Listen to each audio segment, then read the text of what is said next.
Assalamualaikum warahmatullahi wabarakatuh. Perkenalkan, nama saya Novita Hadi dengan NIM 9414230046, jurusan Ilmu Ekonomi, Program Studi Ekonomi Pembangunan, Fakultas Ekonomi. Baik, saya akan menjelaskan mengenai sektor keuangan. Sektor keuangan memainkan peran yang sangat penting dalam perekonomian modern. Secara sederhana, sektor ini bertindak sebagai perantara antara mereka yang memiliki kelebihan dana dan mereka yang membutuhkan dana. Tanpa sektor keuangan yang berfungsi dengan baik, pertumbuhan ekonomi akan terhambat. Berikut adalah beberapa peran utama sektor keuangan dalam perekonomian. Yang pertama, menyediakan akses pendanaan. Kedua, memfasilitasi investasi dan tabungan.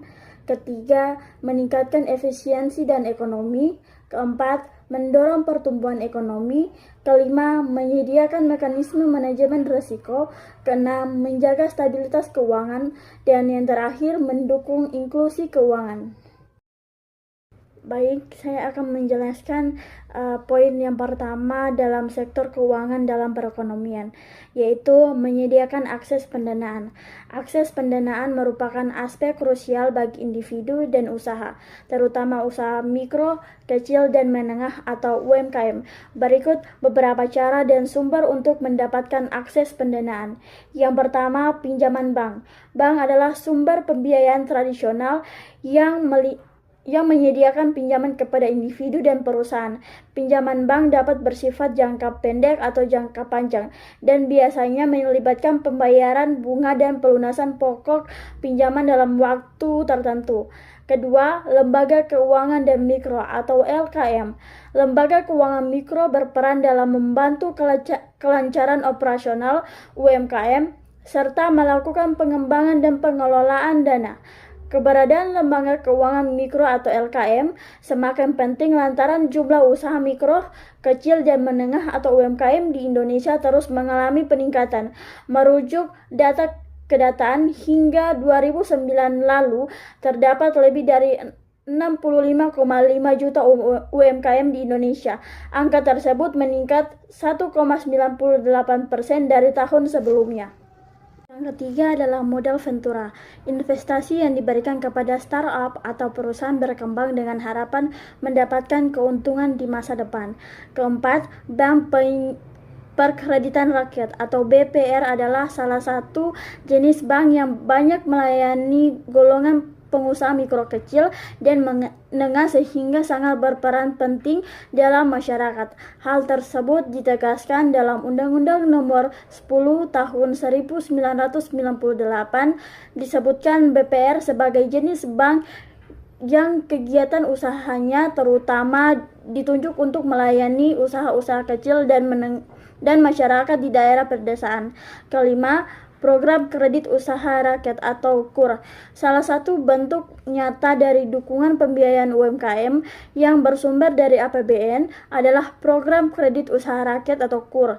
Program ini menyediakan akses kredit bagi UMKM dengan bunga yang lebih rendah dan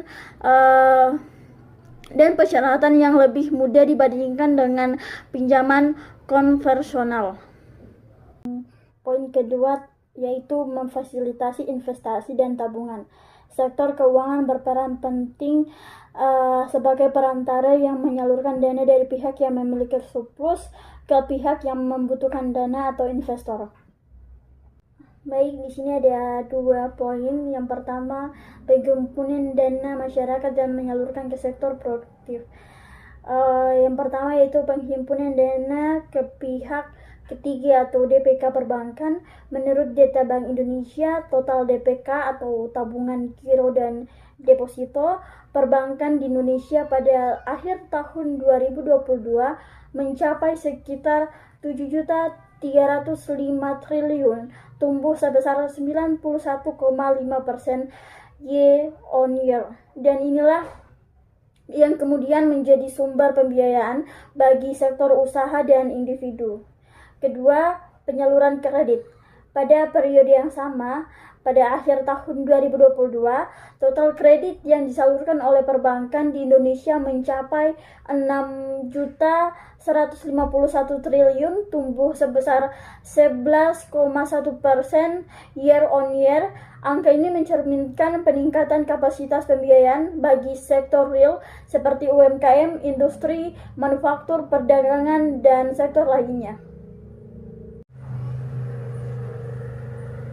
Kemudian poin kedua yaitu menyediakan instrumen investasi yang beragam. Yang pertama itu pasar modal. Pada akhir tahun 2022, kapasitas pasar di BI mencapai sekitar 9.600 triliun, setara dengan kurang lebih 52% dari produk domestik bruto di Indonesia. Hal ini menunjukkan bahwa pasar modal telah menjadi salah satu pilihan investasi bagi masyarakat perusahaan untuk menggalang dana melalui penerbitan saham atau obligasi. Yang kedua adalah pilihan instrumen. Selain saham, terdapat instrumen obligasi, reksadana, dan EFT, sukuk, dan sebagainya. Keberagaman instrumen ini memudahkan investor menyesuaikan preferensi risiko dan tujuan keuangan masing-masing, sehingga semakin banyak dana masyarakat yang dapat dikonversi menjadi investasi jangka panjang, menengah, panjang.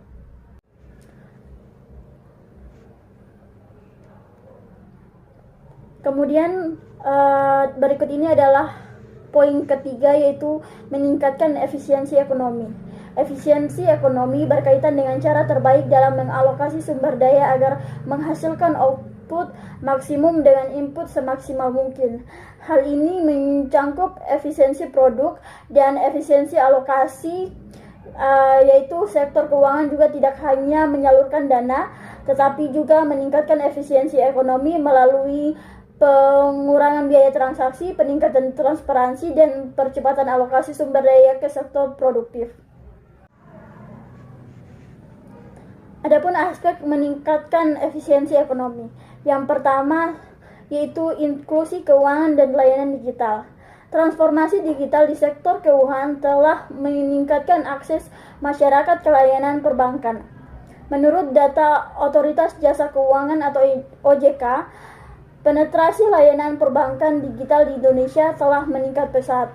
Misalnya, pada tahun 2022, lebih dari 60% populasi dewasa telah menggunakan mobile banking, dengan pertumbuhan tahunan sekitar 20-30% dibandingkan tahun sebelumnya.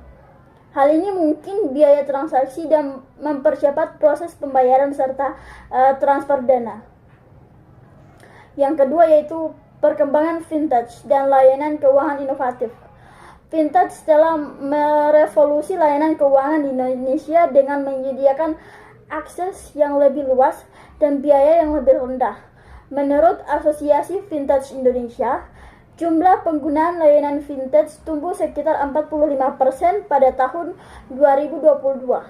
Layanan seperti pembayaran digital, pinjaman online, dan investasi berbasis aplikasi telah menurunkan hambatan akses serta meningkatkan efisiensi ekonomi melalui proses transaksi yang lebih cepat dan transparan.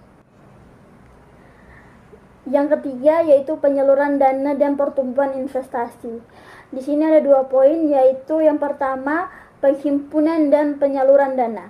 Sektor keuangan Indonesia mengumpulkan dana masyarakat dalam bentuk dana pihak ketiga.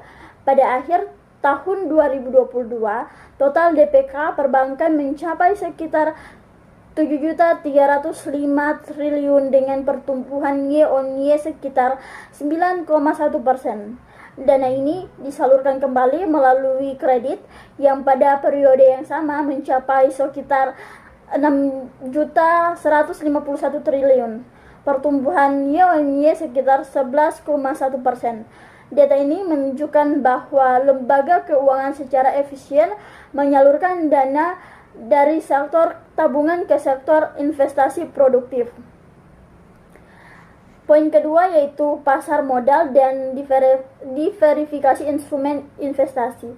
Di pasar modal, kapitalisasi pasar di Bursa Efek Indonesia atau BI telah mencapai sekitar 9.600 triliun pada akhir 2022 yang merupakan indikasi dari semakin banyak dana yang berputar untuk investasi jangka panjang. Diverifikasikan instrumen yaitu saham, obligasi, sukuk, reksadana, dan lain-lain. Memberikan pilihan bagi investor dengan profil risiko berbeda yang meningkatkan efisiensi alokasi sumber daya secara keseluruhan. Baik, kita masuk ke poin keempat, yaitu mendorong pertumbuhan ekonomi.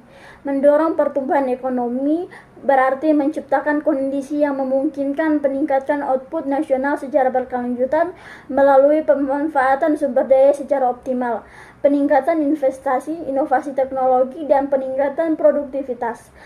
Selain itu juga, pertumbuhan ekonomi diukur dengan kenaikan produk domestik bruto atau PDB real.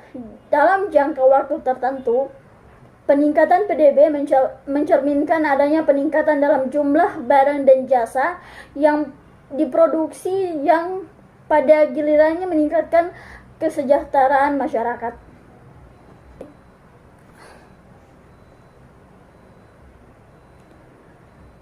Berikut ini adalah perkembangan pertumbuhan ekonomi di Indonesia. Di sini ada beberapa aspek, yaitu yang pertama investasi asing. Data BKPM menunjukkan tren positif dalam arus investasi asing. Revolusi kepercayaan investor dengan mencapai FDI sebesar sekitar USD 26-30 miliar pada tahun 2022 merupakan sinyal positif bagi prospek pertumbuhan ekonomi jangka panjang. Yang kedua, digitalisasi ekonomi. Penggunaan teknologi digital dalam transaksi ekonomi semakin meningkat.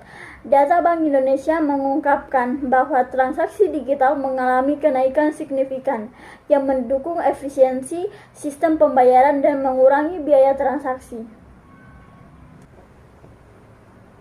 Yang keempat, pertumbuhan PDB. Berdasarkan data BPS, pertumbuhan PDB real di Indonesia pada tahun 2022 tercatat mencapai sekitar 5,3%, naik dari pertumbuhan sekitar 3,7% pada tahun 2021.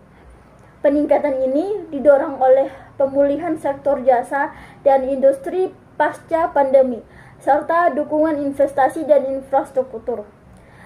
Keempat, yaitu investasi infrastruktur. Pemerintah Indonesia telah mengalokasikan anggaran besar untuk proyek infrastruktur, misalnya program pembangunan jalan tol, pelabuhan, dan bandara di berbagai wilayah yang terus berjalan, yang tidak hanya membuka akses ke daerah terpencil, tetapi juga menurunkan biaya logistik nasional.